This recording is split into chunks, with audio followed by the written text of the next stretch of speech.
I married a wonderful man named Michael in the spring of 1996. We had an amazing wedding and were ready to start our lives together. It was a first marriage for both of us, and we felt like we'd been waiting for each other our whole lives. We had been trying to conceive with no luck since our engagement.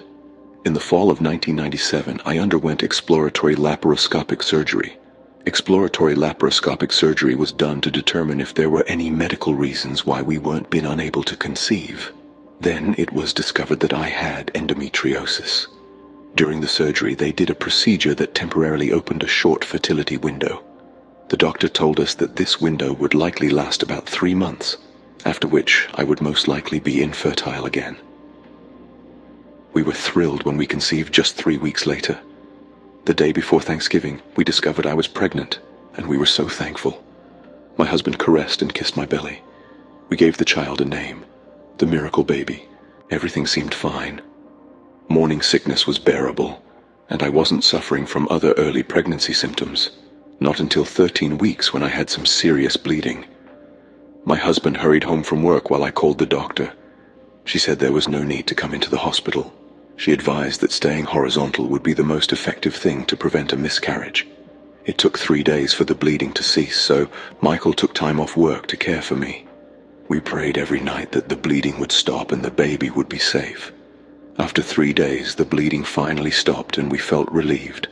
At my next appointment, my doctor assured me it was only some minor bleeding and I shouldn't worry about it. Nothing to be concerned about, she said. I tried to tell her how much blood there was, but she brushed it off. We returned home feeling a bit relieved and hoping all was well. At 16 weeks, I had an amnio and ultrasound. We found out we were going to have a boy, and the genetic tests all came back normal. However, because there was so much blood in the amniotic fluid, during the ultrasound, the doctor said, "Did you know you almost lost the baby?" He checked the attachment to my uterine wall and told us everything seemed okay now. My doctor never followed up on this at our next appointment. When I asked her about it, she assured me again that it was just some minor bleeding, nothing to worry about. Years later, I would learn I'd had a partial placental abruption. I was not only at risk for a high-risk pregnancy, but I was also at risk for my life. I wish my doctor had given me more information, or taken it more seriously than waving it off like it never mattered. A few weeks later, at 20 weeks pregnant, we got what I thought would be the most devastating news of my life. My husband was diagnosed with stage IV non-small cell lung cancer, NSCLC, the most common form of lung cancer for non-smokers.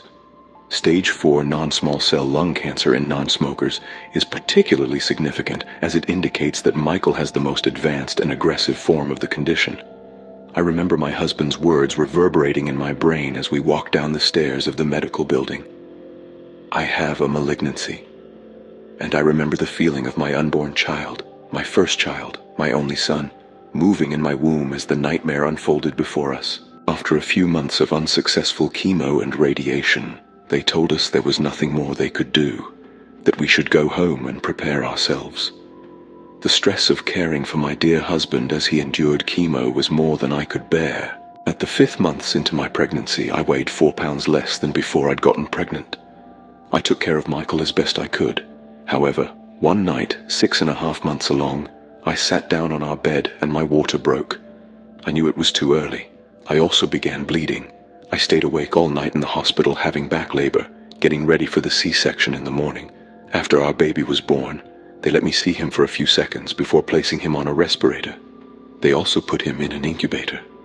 I remember hearing him cry out to me as we looked at each other for that brief moment. It would be the only time I would ever hear his voice. He had underdeveloped lungs and needed support to breathe. Maybe it was the stress the baby and I experienced throughout the 2nd trimester that added to the difficulty of being born prematurely. I will never know. Each day my husband and I stood by his incubator stroking his face and arms, holding his tiny hands and talking to him, telling him how much we loved him and praying that he would live. But unfortunately, Sam lived for only 6 days. On the morning of his passing, when they came to tell us he had passed, I had just awoken from a horrible nightmare of a demon breaking into my house and destroying everything I loved. When I saw the doctor's face, he didn't have to say anything.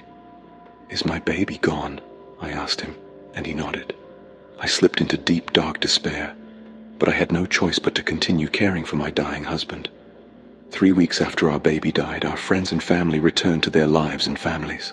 I hadn't slept for 3 days and hallucinated. Whenever I tried to fall asleep, I saw an evil spirit coming towards me with his menacing sickle, trying to hit me. It felt like I was holding onto the side of a cliff above a dark and bottomless pit, and if my fingers slip, I would fall into an inescapable pit of insanity. Michael, seeing my condition, sent me home to rest, and my mother met me at our house. That night, I woke up screaming several times. I saw images of the hospital, my baby, and my tortured husband's face. This was one of the persistent dreamscapes I had for quite some time. Against my wishes, my mother took me to the emergency unit. They checked to make sure the crushing pain in my chest wasn't a heart attack, and fortunately it wasn't. I was given something to help me sleep. In 2 days, my husband would come home for the last time. The last few weeks were harsh, but also filled with love and intimate conversations. In the night before he died, we talked about all the trips we'd taken and how we met. We held each other and cried a lot, and spoke of how much we would miss each other. He made me promise him to get married again and have a happy life. Since he knew I valued it so much, I told him I would also have children. After I made the promise to him, then we both put on our wedding rings and held hands, and he said, "Never forget, I love you forever." And then the next day, 6 weeks after we lost our baby, we sat alone in a hospital room. I held Michael's hand, telling him how much I loved him and thanking him for loving me. Our eyes were locked together until the end, and as I watched him take his last breath, it looked like he had exhaled steam or some kind of strange mist. After that, there was nothing left to say. He was gone. In a short space, I had lost 2 of the most dearest people in my life, and I felt completely and utterly alone. I was overcome with grief, yet at the same time I felt a sense of peace.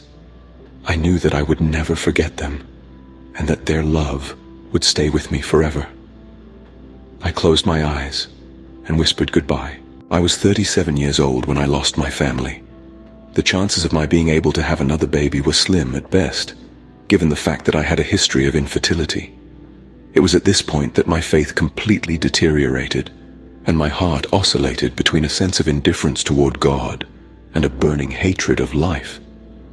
Everywhere I turned, I saw pregnant women smiling and happy, oblivious to what had happened in my world.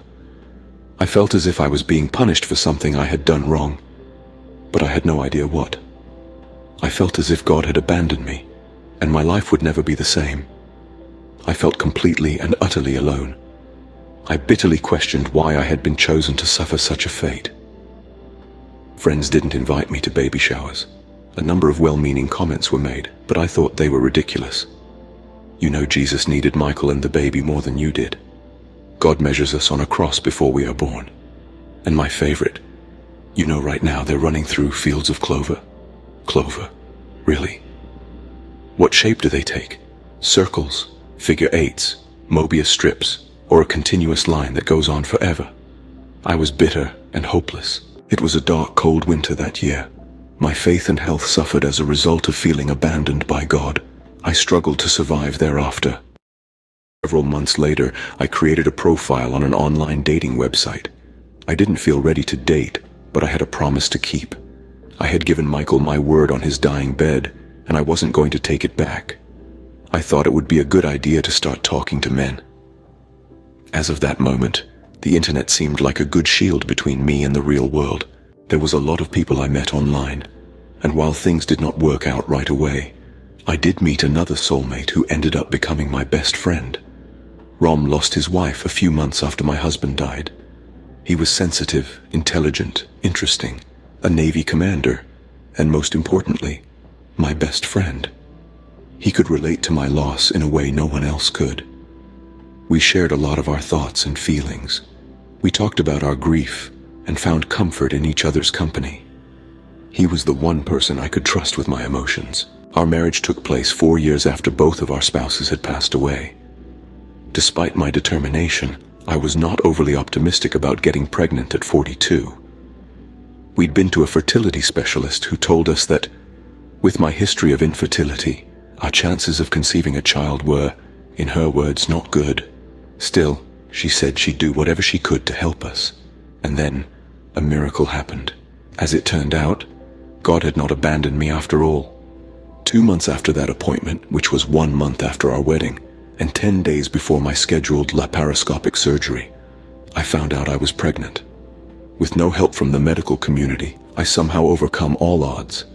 Making the call to cancel my surgery and tell the fertility specialist I was pregnant was the happiest call of my life. She was thrilled for us. "I don't get many phone calls like this," she said. "Now we are the happy and somewhat tired midlife parents of a beautiful girl. She means the world to us, and she's a miracle to me. And every day I'm thankful I got another chance to be a mother." As we look towards heaven, we are glad to see it smiling at us. Time does heal, and it's not as painful as it was then, and I'll never forget my first family. And each year on my late son's birthday and death anniversary, I sit with his picture. I remember the way it felt to touch his skin, and the color of his eyes, and his newborn smell. And I pray that someday when my time is up, I'll finally get to hold him in my arms. Till then, I can only hold him in my dreams. I send him all the love I have. I love and miss him. One day we will be reunited.